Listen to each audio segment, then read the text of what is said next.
Grimora. Merry Christmas. Tonight's story takes place on a quiet winter night inside an apartment building where the elevator stopped on a floor that should not exist. Snow pressed lightly against the windows of the apartment building, settling on the narrow ledges outside and coating the parked cars along the curb. The building stood 12 stories tall, an older structure with long interior hallways and a single central elevator that served every floor. On Christmas Eve, most residents had already returned to their apartments, and the common areas fell into a muted quiet.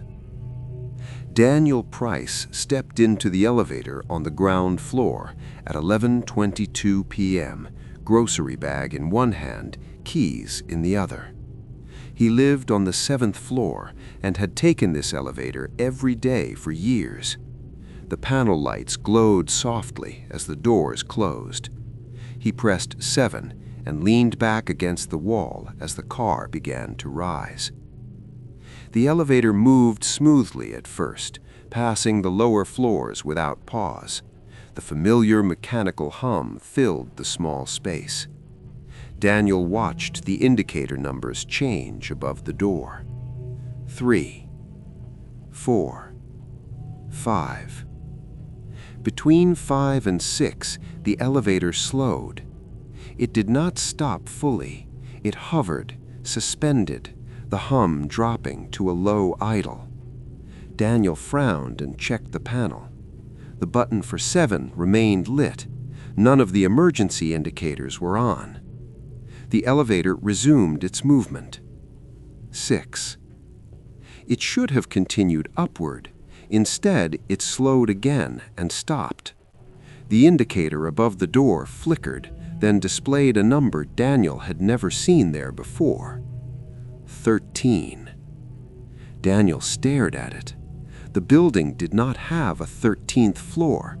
Like most older apartments, the numbering skipped from 12 to 14 on paper, though the physical floors still existed in structure. The indicator had never shown 13. The doors did not open.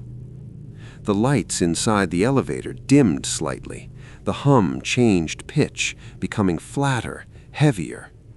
Daniel felt pressure in his ears, similar to altitude change. A sound came from outside the doors.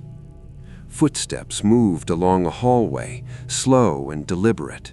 They echoed faintly, then stopped directly in front of the elevator.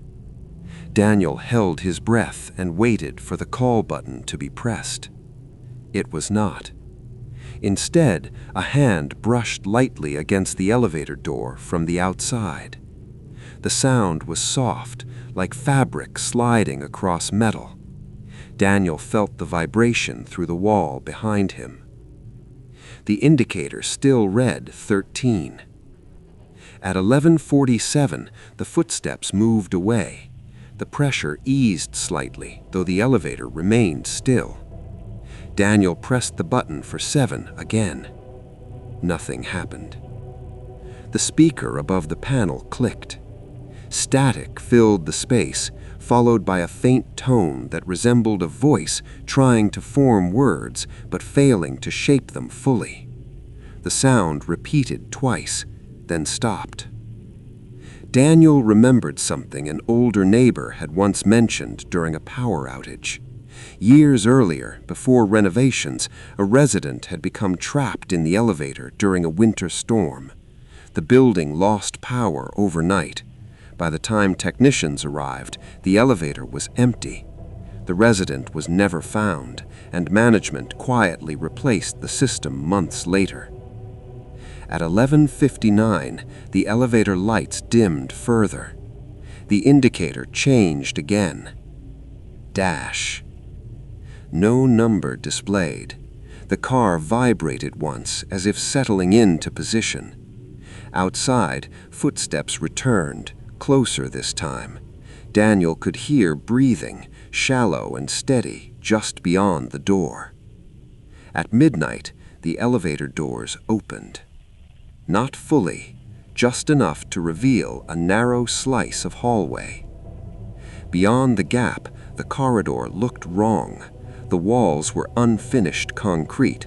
No carpeting lined the floor. The overhead lights flickered irregularly, casting uneven shadows. Apartment doors stood along the walls, but none had numbers. All were closed. The footsteps stood directly in front of the opening. Daniel could not see a body, only the lower edge of a shadow that did not align with the lights. The breathing stopped. For a long moment, nothing moved. Then, the elevator doors closed.